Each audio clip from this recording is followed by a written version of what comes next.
Hi, I'm Emma, she, her. And I'm Jess, she, her. And this is Fluff, the podcast about friendship, love, unfortunate failure, and fun.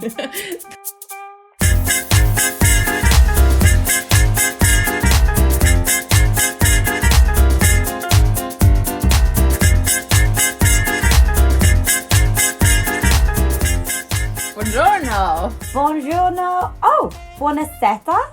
Buonasera. Buonasera. Yay. Oh gosh, it's been ages since I've been to Italian class. Which means good evening to all of you, depending on the time you're listening. Buongiorno, good day. Buonasera, good evening. There we go. Yeah. Thank you, Italy, for putting us on your charts. We're going to keep on honouring you. So you might have seen on our Instagram or listened to our other episode out this week that we are doing a very exciting fluff draw. Drum roll, please. So our draw is about an opportunity for you to win both a fluff sticker with your pronouns on it. So she, her, he, him, they, them. Or one lucky person who enters the draw is going to win a Fluff t-shirt. So how do you enter, you may ask? All you need to do is rate Fluff and review it, screenshot that, and then share it on your social media and tag us at Fluff Creatives. And you will automatically get a sticker immediately, or as soon as it gets to you in the mail.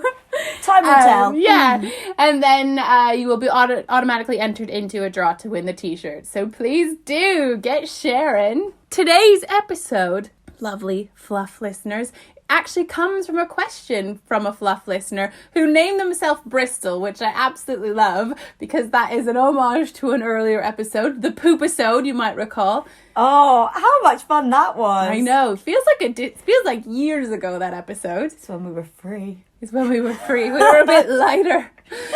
So Bristol has written in response to our heartbreak episode, but they had some questions about what happens when a friendship breaks down and the heartbreak and the pain and the issues that happened around friendship, which we hadn't talked about last time. And we're also aware that we have a really strong friendship and we're always talking from that perspective, but we have had experiences of friendships that haven't worked either. So Bristol's specific questions were: what do you do in a situation where 1, your friend doesn't want to take your advice, 2, your friend is engaged in self-destructive behaviour, and 3, you feel unsympathetic due to how horrible and toxic they are being to you or others? So we've reduced this to, or expanded this to, I guess, the topic of toxic friendship. And we're both approaching this as empaths who are usually or often find ourselves in the caring and supporting roles within friendships. So in some ways we have a lot of experience with this.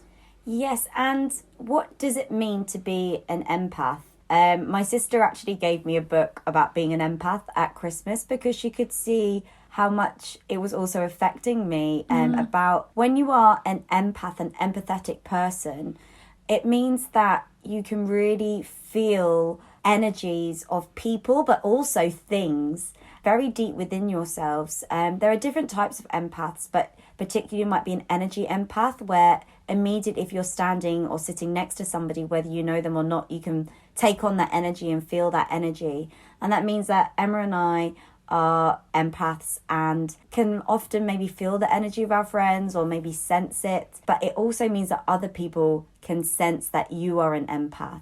Mm-hmm. So that has led us into experiences of being somebody's support where maybe that isn't reciprocated and it doesn't become a balanced friendship there. And that can be really draining and really hard to protect yourself, especially if all you want to do is care for somebody. But I think we've both learned a lot from experiences of toxic friendships, but we can take away from that also has enabled us to reevaluate and look at the friendships which are healthy and balanced and don't take away your personality. Yeah, just like you learn from every finished or every attempt at a romantic relationship, you do the same with friends, and so it's natural that through life we have different people who are closer to us at different times. As in the Fluff style, we were going to share our own honest stories about losing friends or having to sever ties with people, but also some tips for recognizing if this is happening to you and some ideas about how to protect yourself from others who might be taking more from you than you want to give. Absolutely, and that is because you deserve respect and you deserve that balance. But it does maybe take a bit of a journey to realise it. Exactly. But in Fluff style, what are we drinking today, Jess? We've got a plethora of drinks in front of us. Yeah, they're actually on a chopping board because we Indeed. couldn't handle them in our pair of hands even together. So we have got a toxin drink followed up by the detox. Now, the toxin drink is something that Emma Barr, the Canadian, brought into my life, which is the pickleback. Yummo. So you might know the pickleback as a shot of, what is it traditionally? I don't even know what it is traditionally. We've got bourbon, because that's what Yeah. we've got in the house, cheap bourbon. And then you follow it with a chaser of pickle juice. Yum. And what that pickle juice does is, hopefully, unless it is really cheap, eliminates the kind of really punchy... The toxin. But you are then just replacing it with some vinegary, briny... Salty It goodness. works. It's magic. They Yeah. somehow make magic within you. Shall we start with that and then go into our detox? Yeah, let's go for that. All right, so... And also, what's funny, podcast listeners, is we don't have shot glasses, so we're drinking our bourbon out of little soya sauce dishes. I think it looks almost like a classier shot. And we're drinking the pickle juice out of a 50ml measurer that you use to make cocktails. And we've only got one, so we've got to share it. One of us is going to have the linger a little bit longer. Should we decide now who that's... I'll take that on. I'll take that on. You'd start with the juice. Oh, thank you. I'm already kind of hurting a little bit. All right. Wish us luck. I wish you luck, Emma. Cheers. Cheers. Oh, God. Oh, Jess is slurping the juice. Do you know what the problem is? See, I find that not that hard. Well, my problem was not the bourbon. It was not the pickle. It was the fact that, unfortunately, we had to get the cheaper gherkins and they're really sweet and sugary. Yeah. That sugar, not living for it. But I'm living for the bourbon. But I didn't mind the pickle juice. I don't know, the sugar masks it just as much. I can feel my brain warm already. Yeah, it's not my choice of pickle. And that's the beauty of a pickleback, everyone. It goes right to the good place. Yeah, it does. I'm fuzzy already. But we're not finished there. What's this tall glass? Well, this tall glass is doing funny things since we last looked at it. Something's separating. It's evolving. Oh, God. So maybe this is a toxin now. But so we decided to go for the detox using detoxifying elements that we found in the household. So we have ginger in here again, but I didn't muddle it like the other day. I grated it in today, which I thought was actually a bit wiser of me. And then we've got vodka in there because, classic detox. Actually, I feel like in Bloody Marys, you have vodka. Yeah. So, your day after recovery is always put more alcohol in you. Exactly. That is the method. And then we've also got in here some lemon juice. Oh, classic lemon. I love a bit of lemon water in the mornings when pre-COVID to detox it out. And then we have topped it up with a random bottle that I found on Emma's cupboard, which is low alcohol apple cider. I don't know even where that's come from. Where how it's long come from. Been here. I don't feel like you bought it for yourself. So I feel like somebody would not visited. have chosen that. So I just shook those together and put it in a glass with ice. And then I remembered, why not sprinkle some chili powder on top? And now I've realised why not. It's because the chili and the lemon pulp and the ginger have kind of made a layer in the centre of the drink. Yeah. I mean, I think this is altogether going to be quite a dangerous experience for us, but we're living on the edge as you do in most dangerous relationships. Yeah, here we go. Good luck. Cheers. Here's to detoxing. I mean, not offensive. I've got a hair in it. It's actually quite mild. I did put 50 mils each of vodka in, but I got a bit of spice actually, because I think mine might have a bit more chili than yours. You did get a big lump. I wouldn't say it's either here nor there. Yeah, I'm not... Oh, I got the chili. I'm not upset, but I'm not like, oh, I want another, you know? It's just kind of It's just existing in the glass. It's a bit detox tasting. I do like the hint of chili in it. I thought that was a bit that I was going to struggle with, but I quite like that kick at the back of the throat. Okay, so before we go into our stories about toxic relationships, let's just clarify what it is that we're talking about. It was a bit evident in Bristol's question, saying it's someone who doesn't take your advice and they're doing things to other people that you don't agree with.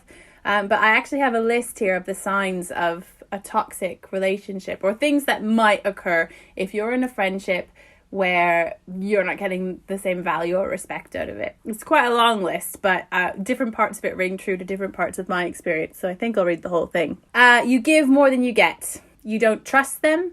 You dread checking your phone. You don't enjoy spending time with them. You don't like yourself when you're with them. That's huge. They don't respect you and maybe talk behind your back.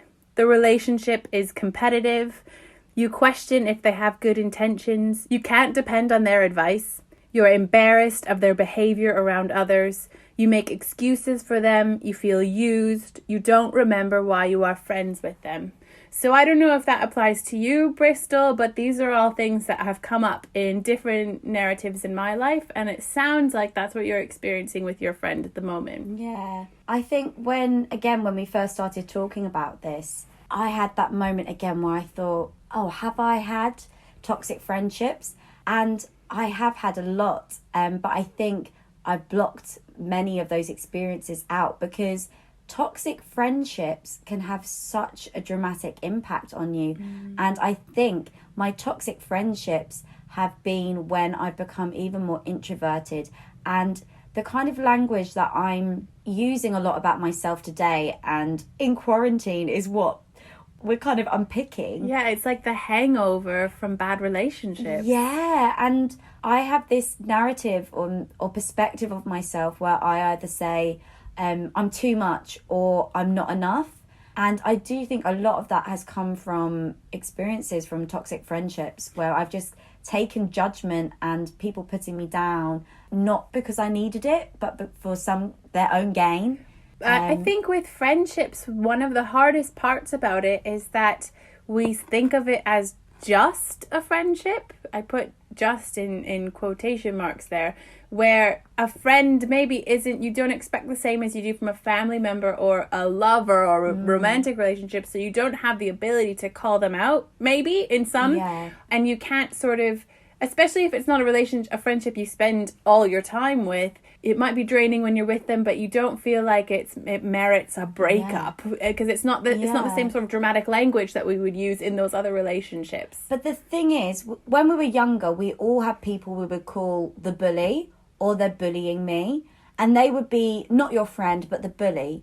But what about when your friends, maybe not in an obvious way, but actually are bullying you, are putting you down in maybe ways which are not as subtle as somebody shouting across the playground to you. Yeah. So, and that then becomes even harder to let go of because you have got a developed relationship. And then you're being kind, you're being nice, you're trying to keep it going, but to the detriment of your own health. But I think you've sort of touched on something there. It's that we don't have the language for it. We don't have the way of articulating why seeing this friend makes me feel so shit, or spending time with this friend makes me feel shit.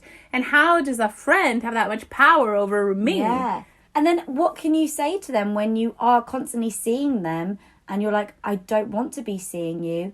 How can you tell your friend, I just don't want to talk to you anymore, I don't want to see you anymore? That feels like an impossible situation. And it feels really dramatic in this sort of society to do that. And I mean, you're someone who you say has been accused of being too much, and I've been accused of being too dramatic and too much of a drama queen. So I was always aware of like, oh, well, maybe I don't want to cause a scene, or I don't feel I have the right to say that to them, because why should a friend listen to me? But then because you feel that you can't say it, you might then reduce the amount of times that you see them. Maybe you're like, oh, okay, you know what, I'm just going to see them this once.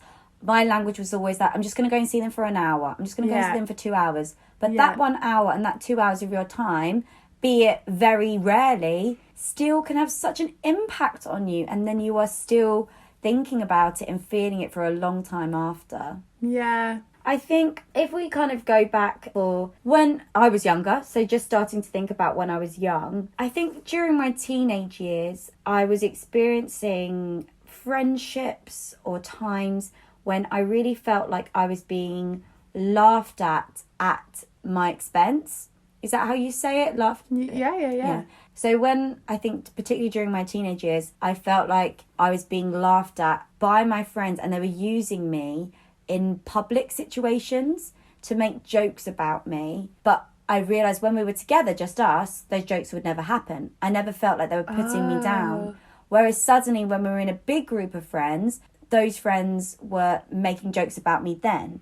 And that sounds like, to me, if I'd seen that in someone, I would see that that's them trying to distance themselves from you, like, which I don't know why anyone would do that, because you're the most gorgeous person, but to sort of say, oh, let's point out that person's flaws so that they don't associate those flaws with me, which is just complete lack of confidence and security on their part. Yeah, and I think, but in that time, you don't see it as their insecurity. I remember sometimes going home to my mum and she might say, oh, look, she's just trying to put you down to make herself feel better. Those classic lines. But exactly, yeah. But that doesn't help the impact of the words that you've experienced. I'm like, yeah, but she still said this to me, and she still said that to me, and she said it in public. And you're carrying that with you. And when you're younger, that's really hard. And if you haven't developed the skills to stand up for yourself, the line that has always been applied to me by family, friends, whoever knows me, is you're just such a people pleaser. Because I hate confrontation. I don't like letting anybody down. Until now, I'm getting much better and stronger with my voice.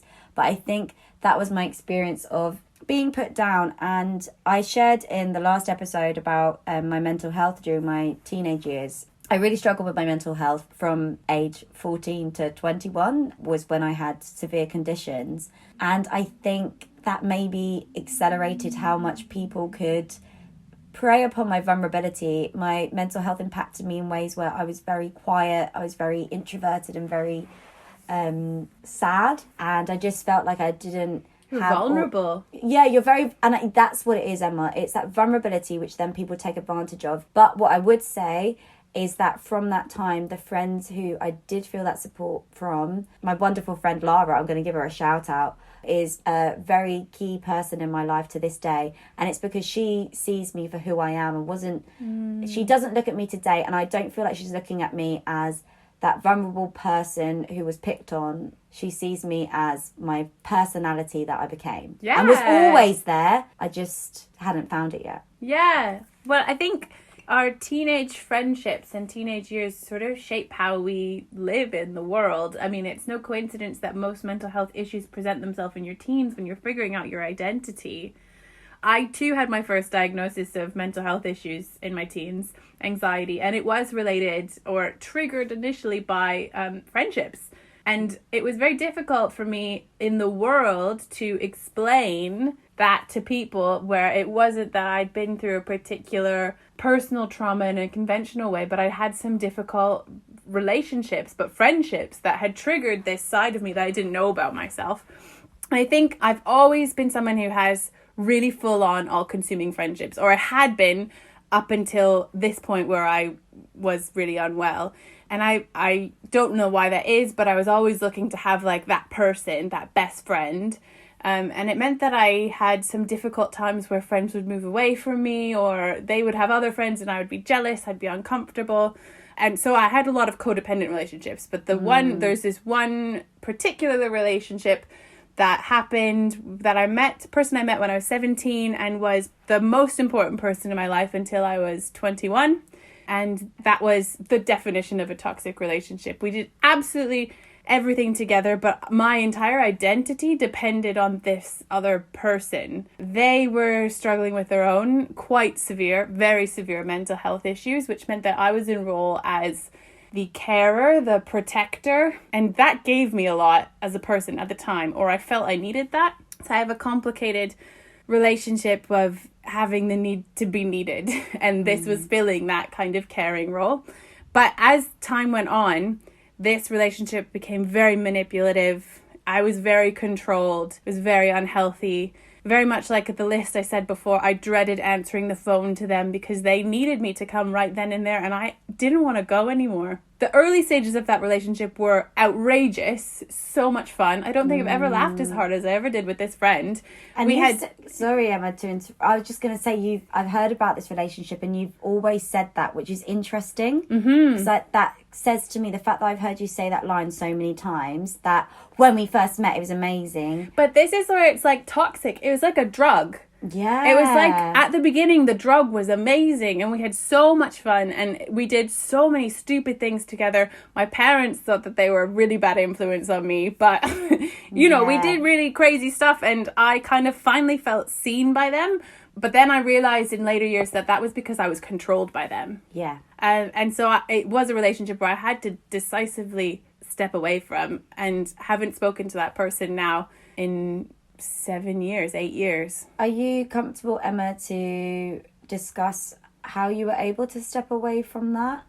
Well, I dramatically moved to another country, and so they were on the far side of Canada, so the time change was difficult for even just having communication, and they lived across the country, so I just sort of slowly had to back away from it. My other friend, we were sort of a trio, but there was definitely something more complicated with me and this other girl. And my other friend at the same time had acknowledged that this person, had a lot of issues of their own to deal with. So they were kind of trying to keep us all in a very dark place. And so it was because I had the support of my other friend that we both decided together to just sort of put ourselves first for a bit. It wasn't a choice of forever. And actually, I don't know what would happen if they reached out now or if I saw them again now.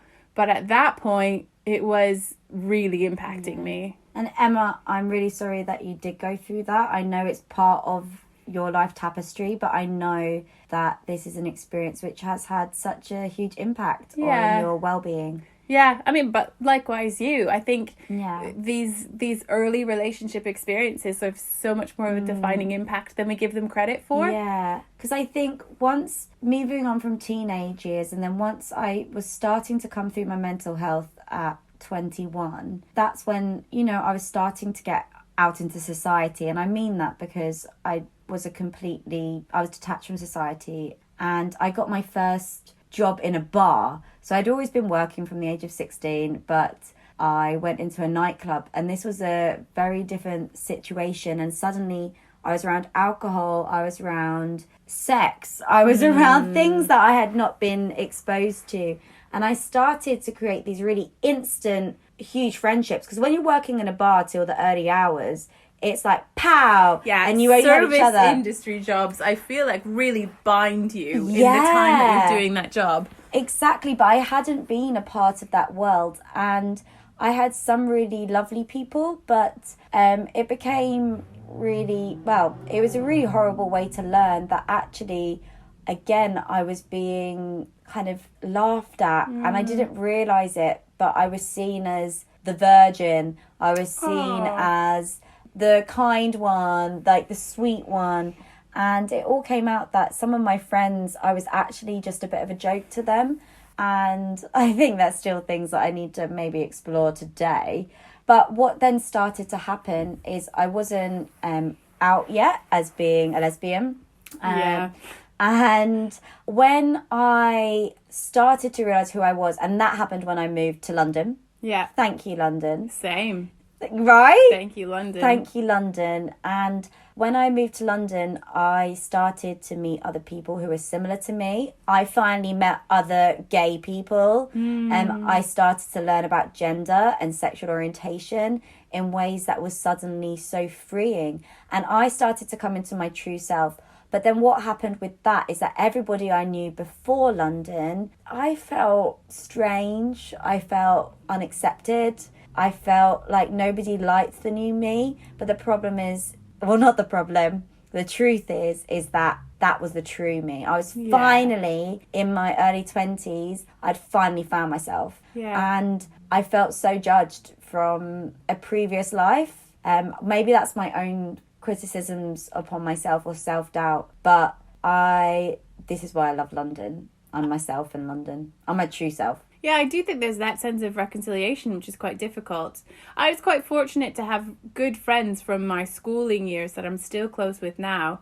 And this particular friendship that I'm referring to actually happened when I moved away to Toronto, to the big city. So I think part of the damage was that I thought I was an adult and I thought I'd found myself. And this was that person or one of the people where I was like, oh, you understand me. And I guess that the problem is that this person just used that choice or used that part of me. And the fallout of that in the long-term sense is that once this person, because they were, as I said, quite mentally unstable themselves, so they had to move home before we could finish our course. And I was terrified of being close or of making that kind of friendship again. So I said my first half of my life is characterized by these really intense friendships. Yeah. And then I went through a few years, I think basically up until my friendship with you, where I was just friends with everyone and a bit of a floater, and so I had a lot of friends, and I used to get really upset about how I would be a lot of friends' first call if they needed me, but I wasn't none of them were my first call, so I was a bit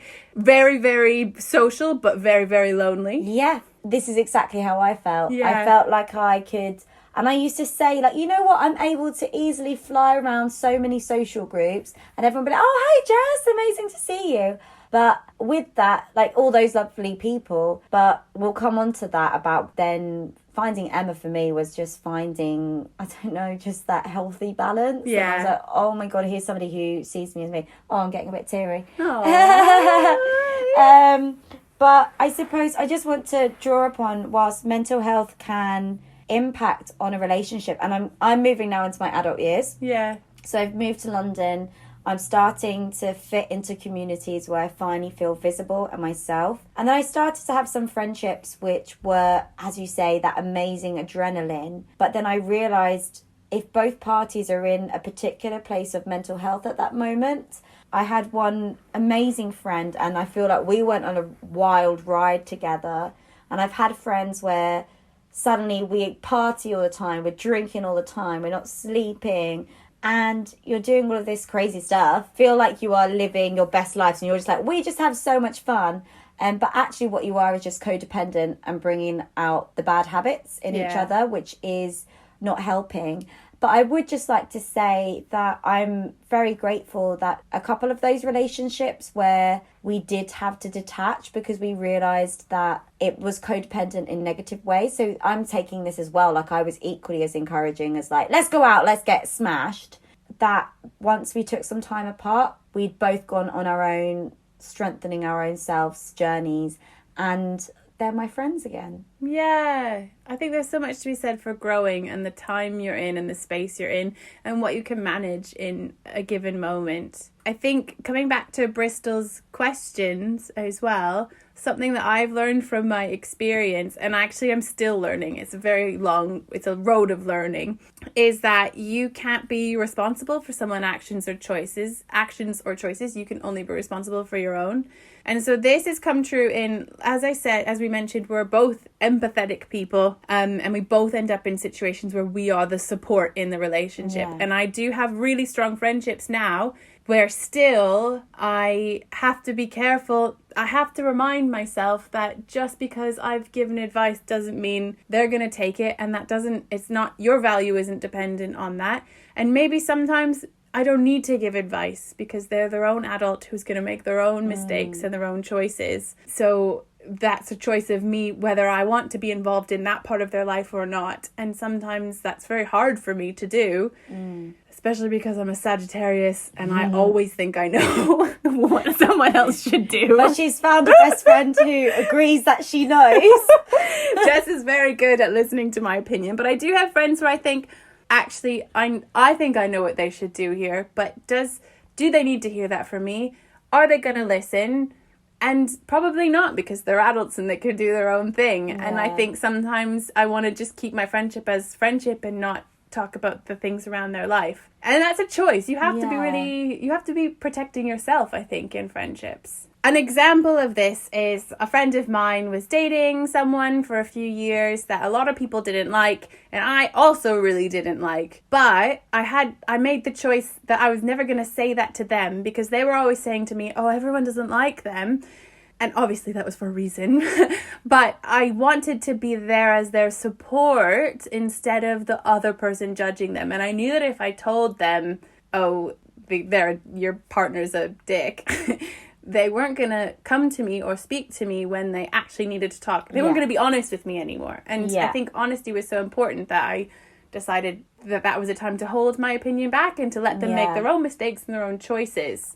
Because I couldn't control them. And maybe that's part of my issues. I feel like I need to have control. But I think, Emma, in response to Bristol is like, how do I do this? Or how do I say this? And I'm putting my hands up and saying, I am somebody who has, or recently has had, or not too long ago, has had friendships where I want to cut them and I haven't been able to. But I would just say that you can decide if it is supportive or not by the honesty with somebody. Like, I know Emma, if Emma doesn't necessarily think that I am making the best choice for me, that's when I can tell the difference. I'm like, Emma knows, or she can give her opinion on my life. She's happy. Like, I'm very happy for this, because from Emma, it comes from a place of understanding how I work and understanding where she can say,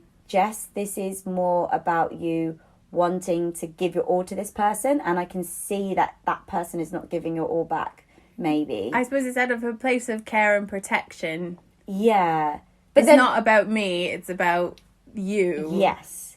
But then also, that is again me not taking responsibility for myself. So in answer to how do you do this, some people will just ghost, distance themselves. That's been my technique. I might just not get in contact for a while or something like that. Yeah, because I think if it, depending on the person, they might not understand why you want to take space from them. So it can be very hard to have a conversation or break up with a friend who will understand your motivations for that. But then the other day, what I did do this week, because as I've said, I'm not well honed at this, but I'm trying, is that there's a particular relationship in my life which I've been finding quite draining about the expectations on me. And as I've said, I've put myself in the role of support for loads of people. And I would like to say that by doing that, that has taken my time away from my quality relationships.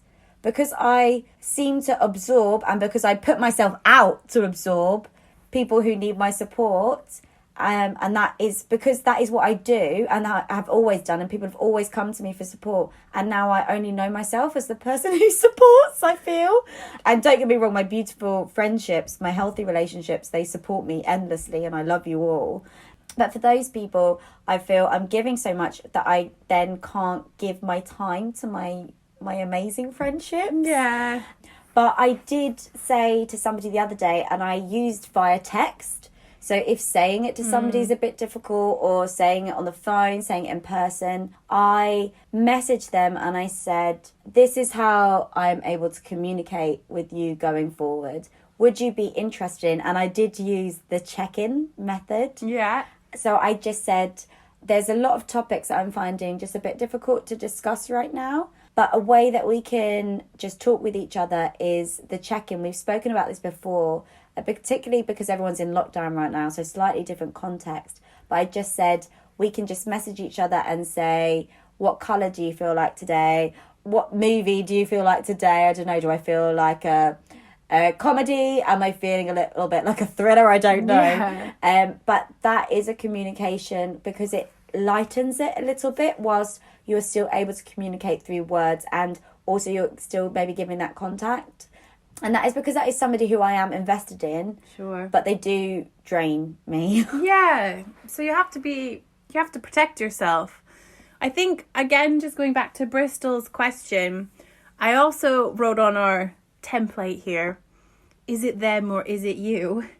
What do I mean by that? I mean, like Jess was saying before, she very kindly says that she feels when I'm giving advice, it's because I see it what Jess needs. And sometimes I think I do give advice to people because I need to just say it because I have an opinion on everything. And I haven't thought about, is that what this person needs to hear? Or are they going to take that advice because are they ready to take that advice? So sometimes I think you have to step back and think, wait, why is this not fulfilling me? And am I doing this because it's what I need to do? I have this need to share this, to be right, to share my opinion, or to be needed? Or is it because that's what they actually need? I think that's a really important lesson to learn as well. Yeah. And I think, Emma, maybe you can give our podcast listeners a little insight into what we've gone through recently, where you have been giving me advice and I haven't been ready maybe to hear it. And I think I'm quite I can be honest with you and I just say, thank you for your advice. Sometimes I'm like, I don't feel I'm there yet, or maybe that is not how I feel. I can say that with Emma, but our friendship took an interesting turn. On a few occasions. But this year's been quite hard for us as individuals and together. We've both had our own sort of mental health spikes this year. Alongside, if you've listened to the heartbreak episode, you know that Jess had a partner leave not even a year ago. And I was the first responder on site at the 3 a.m. on the end of the phone. 3 a.m. phone call. And Can you please drive hours to come and get me? And the long car ride. And I think that was really, really hard for me. And I know it was hard for Jess because I could feel what Jess was going through. Can I just say, I remember, it came to me the other day, I remember the moment where I realised what had happened and I collapsed onto the floor and just... You had to get down onto the floor. We were on the sidewalk, and you were just literally on the floor screaming. And I was holding her, feeling the feelings, because both an empath who's experienced the exact same experience. And I remember having the conversation with Ingrid, who was sort of watching my mental health deteriorate around Jess's situation, where she said, this isn't healthy for you. And that was a situation that was super unhealthy for me, but because Jess, I had to make the conscious choice but Jess is worth it because Jess is my best friend, but also gives back to me. So she's going to need to take from me for a while, and we're both going to be drained for shit. But I have to keep giving because this is Jess. And so I think you need to weigh the options there, Bristol. Is this person going to give back to you eventually and just needs a bit more right now, or is this a permanent state for your relationship? And I think that's because you can feel the love through the difficult times. Like, I hope, Emma, that you always felt that I loved you and I cared for you, and I was coming back to you. I'd gone through something and it was shit. It reminded me of living in house shares. So I've lived in house shares, so that might be with strangers or with people that you vaguely know. I've always moved into house shares with people I don't know for the last almost 10 years. And those house shares have been, again, that instant explosive friendship where suddenly I've lived in house shares where we're drinking, we're having fun, we're listening to music, we're having our bed days where we all lay and have takeaway and are in duvets. But because you are strangers moving in with each other, unfortunately, most of my house shares, I was saying, strangely enough, until the one that I'm living in now, post my big breakup, have unfortunately ended in really toxic relationships. And that was because you're living together and you're strangers and you don't know each other's energies. Yeah. And whilst it's fun at first, then there becomes this horrible time where you suddenly realise that your diaries clash, that your personalities slightly clash. And I've always felt a sense of no one's putting their weight in this household. I've always felt like I've always ended up living with party people, and I'm a party person, but not all the hours. You're also clean. But I love being clean. Yeah. And then I'm the obsessive clean one, but I'm like, well, just wash your fucking shit up. Yeah. Just scrape your fucking toilet. I mean, it doesn't have to be a stranger that you moved in with. She won't mind me sharing this. One of my dearest friends from school, Rosanna, super best friends, still really good friends to this day. In fact, we chatted 2 days ago. She's in Canada, and we both moved to Toronto at the same time. So in our second year of our studies, we moved in together, and we were both 18 and also both different types of dirty. I'm a messy person. She's a dirtier person. I might say she's not anymore, but she was at this time. And there was like a month where we didn't speak because we were so angry at each other about the kitchen, and we were in different programs in different schools, so we didn't actually have to see each other, different schedules. And that was a really important relationship, is still a really important relationship in my life. I mean, I was a bridesmaid in her wedding last year, and we're very close still, but for that year we just clearly weren't compatible for that component of living together. So I suppose, Emma, again, I feel like we're able to say a lot of like identifying what's a toxic relationship. Yeah. And then knowing when things are maybe going a little bit wrong, but hope that it can come back together. But I suppose what Bristol was saying was just, how do I do it? So, which is, again, that is a tricky part. I feel now I'm just trying, as we're talking, Bristol, I'm like, have I ever had the confidence to do it? I feel like I've used distance a lot. Yeah. I've distanced myself a lot. As I said, I messaged. Yeah. I've text messaged. Do you know what I have done before? I just remembered something. I once wrote down a message on my phone and handed it to the person. Yeah. Because I wasn't able to say it to their face. Yeah. But I felt like I just wrote down how I was feeling about how they were making me feel, and I passed it to them. I also think, Bristol, your longer message talked about how this person is going through a more difficult time at the moment, and you're struggling to support them through it. And I think it's okay to say to them, or even not say to them, but just to take a little break and distance now. It might be that they are just toxic in their outputs at the moment because they can't manage their own life. Yeah. And it's okay for you to need to step away to protect yourself. Yeah. But that doesn't mean that the friendship has to be forever over. So you can have check-in points at different times and not feel like you have to be severing ties forever. And actually, Emma, one of the things that I've been really working on this year is to stop apologising. So I'm now trying to, at the start of my messages, because sometimes I feel so busy, I feel so overwhelmed, I feel I'm juggling a lot of things. Because our work is support centered for people, and then if you're then offering support and then you need your own support, it feels hard to have that time. But I've stopped apologizing. I used to start every single message to my friends with, "Oh, I'm sorry it's taking me so long to reply." Just everything was sorry. I apologize. Yeah. Even in work emails, which is where I do not want to look apologetic. Yeah. Like, just accept that this is life. Yeah. This is how it is. So stop apologising for the fact that you were just being human. I've seen an amazing post that was about replace every time you say sorry by saying thank you. So instead of saying sorry, it's late, say thank you for waiting. Yes! I love it. Yeah. I love it so much. Yeah. Because you don't need to weaken yourself when there was nothing to be weak about. Exactly. You were just being you. Exactly. So what if you got home and then you just had dinner and then spent the evening just watching something or laying horizontal or talking to somebody? Like, why do we have to be on constant demand? Yeah, and I think especially during this time, COVID-19, it's really hard to give enough energy to yourself. So if your friendships aren't giving enough back to you, it's okay to take a break and take some distance and say, actually, I'm just struggling at the moment, or I just need some space at the moment. I'll get back to you in a few months when we're all free of this situation. Yeah.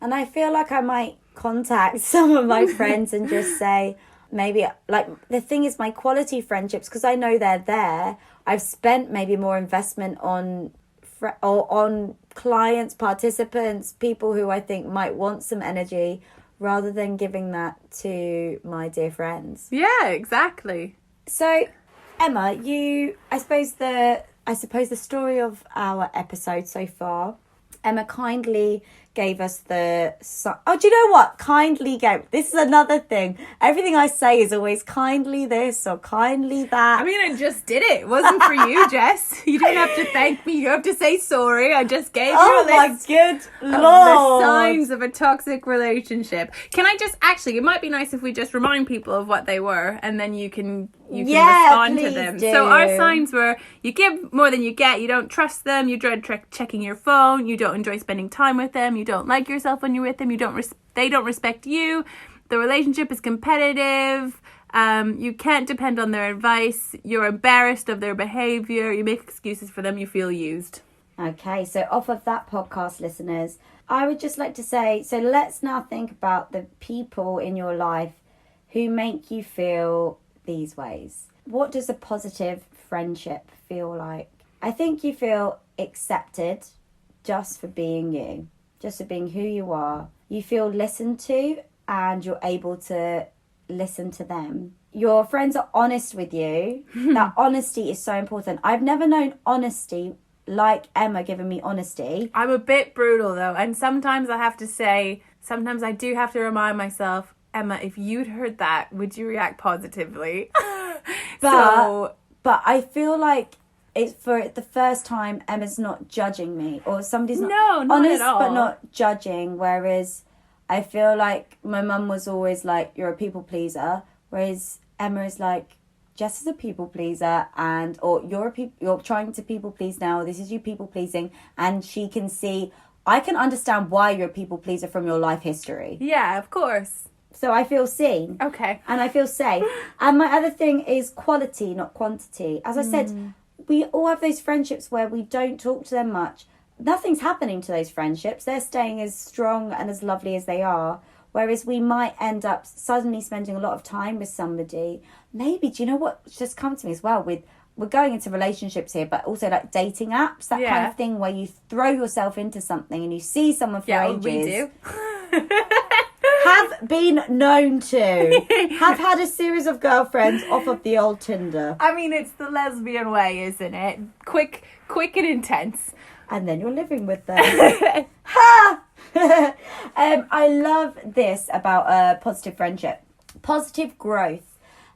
When you can exchange with somebody like, oh, guess what my boss said to me today? Yeah. Because, you know, sometimes you just want to share the nice things that somebody said about you. I mean, when I got a high mark on my essays this year at university, Jessica bought a bottle of Prosecco and celebrated more than anyone has ever celebrated my any studies marks ever in my whole life. And it was just lovely. And this is in exact opposition of a relationship where there's any sense of competition. Yeah, competition, jealousy, but you're genuinely proud for your friends. Like, don't we want our friends to grow and develop? Exactly. And I remember this amazing meme, which Emma sent to me once, which was like somebody being interviewed, and then there was a window behind them, and then somebody behind them is cheering outside the window. And it was like your friend where they've come through like toxic shit. Yeah. And they're cheering for you. And that's what it feels like. They're not judging you for what you've been going through or something like that, but they're cheering for you at the end. So this also feeds into, not worrying about what they think. But I did say this to Emma earlier, not worrying about what they think. But there have been times that also I haven't been honest with Emma about naughty things or cheeky things that I shouldn't be getting up to, because I know that I shouldn't be getting up to them because they make me feel shit. And Emma knows that they make me feel shit. So I'm talking about maybe, but that's because I'm brutal and honest with my opinions. Yeah, sure, maybe sleeping with people where you shouldn't, but also Jess has been on an up and down relationship for a bit of time about quitting smoking, and I've never been a smoker, and so I am the first to tell her that it's the most disgusting thing, and I really, really want to die in my 90s holding her hand, not be at her funeral in her whatever age it is, because she smoked too much. And so Jess might be unwilling to tell me if she's had a cigarette, especially while we're living together, which I don't think is a good reflection on me either, though. So I think I need to learn how to be less pushy and. Yeah, I think the annoying thing is that I have I started smoking again after my relationship breakup. And then I quit when I suddenly was better. And then it is still the thing that I've been turning to in times of stress. Yeah, but the point here is that Jess feels like sometimes she has something, she's worried about what I think about it. But that's because I'm also brutally honest. So. In fact, the other day I went outside and I'd quit for 2 days. And then I went outside and I had a cigarette. And then I text Emma and Ingrid saying, I don't want to talk about it. Outside through the glass door where we can see her having the cigarette. So she texts back in saying, let's not talk about what we're all witnessing right now. Hashtag quarantine. But that's also about honesty too, because that was you able to say, actually, I just need this vice right now. Yeah, exactly. And I really did not want to walk back into looks of judgment, anything. I just wanted to spray myself a perfume and move on. Yeah. So, yeah, when you're in a positive, healthy, balanced relationship, you don't feel like you're lacking in anything.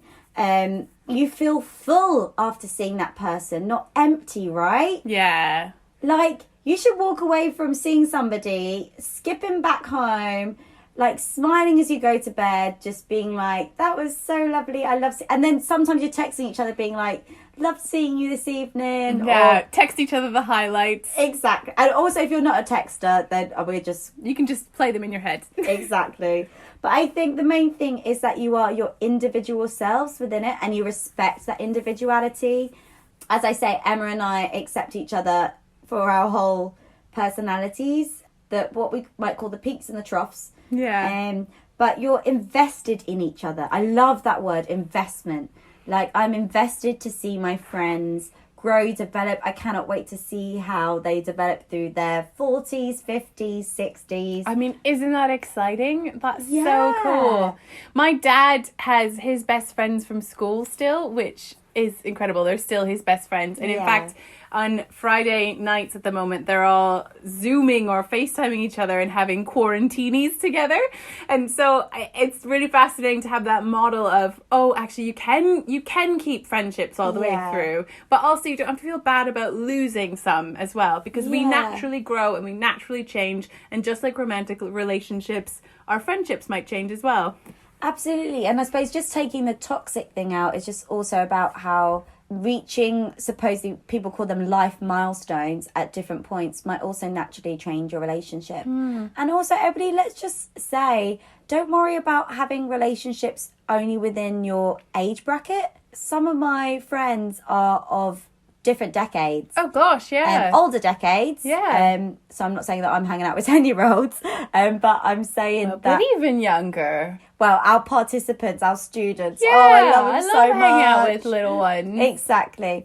But I mean that I have friends of all ages and they are my friends. Yeah, exactly. There's no sort of rule about what a friend needs to look like or sound like or be like, as long as they're giving you something. Can I read you this poem? I'd love to hear it, please. This poem is by Ms. Moem, clever name there, who's a poet from Cumbria, and you can find them on Instagram. But I found this really, really great poem that completely explains in 4 lines exactly what we've said in this whole episode. So, a real friend feels good for the soul. You never need a break. A fake friend is a toxic drain who only knows how to take. By Ms. Moem. It's like so small lines, but sums it up perfectly. Exactly. And also, while I was doing research, I came across a longer poem, which was about puzzle pieces and about when you fit together perfectly and then a puzzle changes shape and doesn't fit anymore. Yeah. And if you think of, as a metaphor, all the people in the world as puzzle pieces, sometimes you are going to fit with someone perfectly, and that's great. But sometimes your puzzle piece is going to change because something else happens in your life. It's not a bad thing that a relationship has to end or a friendship has to change shape. If I think back to the main friendship I was speaking about in this episode, I do happen to have a tattoo with this person. And I will always have a memory of them literally on my body. Yeah. And I'm really happy that happened because that was such a defining friendship, and I can look back on that and remember the love and the care that was there at the beginning and how important that was. And that was a really exciting time for me, as much as in the end it became problematic. Yeah. So I think the sort of hindsight means that you can look back on friendships with care. It's just that you don't want it to let it linger and keep the sort of dirty bits in your present life. Yeah, and you have the right to be free of those bits as well. Exactly. Maybe this is just the empath in me coming out, and I know I'm about to... I hope I'm not doing a 360. It's all right. But sometimes I think about the friendships where maybe it has broken apart and I felt they were toxic. Some people might just be like, oh, they're a fucking bitch. Whereas I just go, I don't know what they've come through. I don't know what their childhood was. Yeah. I don't know what... Or maybe I do know. Yeah, I do know. But... Yeah, so I was going to say, Yeah. or I'm like, you know what? They went through this. It meant that they treated me like this, which is why I stayed on for so long. But Yeah. now I have distanced myself. But I suppose also just holding on to the fact that they're not evil. Maybe. Yeah. They weren't out to necessarily get you or manipulate you in ways where it was about you. Yeah, it's always, every relationship breakdown is about the individual and what's going wrong for them. Yeah. So, and I'm sorry if it has projected onto you in ways that then impact your Yeah. life, and that's horrible. We empathise. Yeah. We always empathise. It's always there. But I suppose try not to blame yourself then. I think that's... And when I said at the beginning, which is why I struggle a lot with self-confidence around a lot of things now, is because I've then taken that and projected it on myself. Whereas let's remember that people are sometimes shit. They always say bullies are the people who are going through stuff. Yeah, Their own exactly. stuff. And so take the space that you need to take, but wish them well. Do less harm than they've done to you. And if that's your closing sentence to them, then I think that's a good one. So, Bristol, thank you so much for getting in touch with us with your question. And a question which was really important to explore, especially when Emma and I are very excitedly talking about friendship. So if anybody else has any other questions that they'd like to send in for us, we would love to explore them and talk to you about them if you want as well. So please get in contact with us on any comments on today's episode on toxic friendships, any comments or questions or support that you might want, or anything that you would like us to explore in future episodes. We're here for you, podcast listeners, and you can get in contact at our email address, fluffinquiries@gmail.com, or of course our wonderful Instagram and Twitter with the handle @fluffcreatives. Thank you so much for listening. Happy friendships, everyone. Happy friendships. Thanks for listening, and don't forget to rate and subscribe. We're excited to welcome you into our Fluff family and bring you some gorgeous sparkles every Friday. Oh,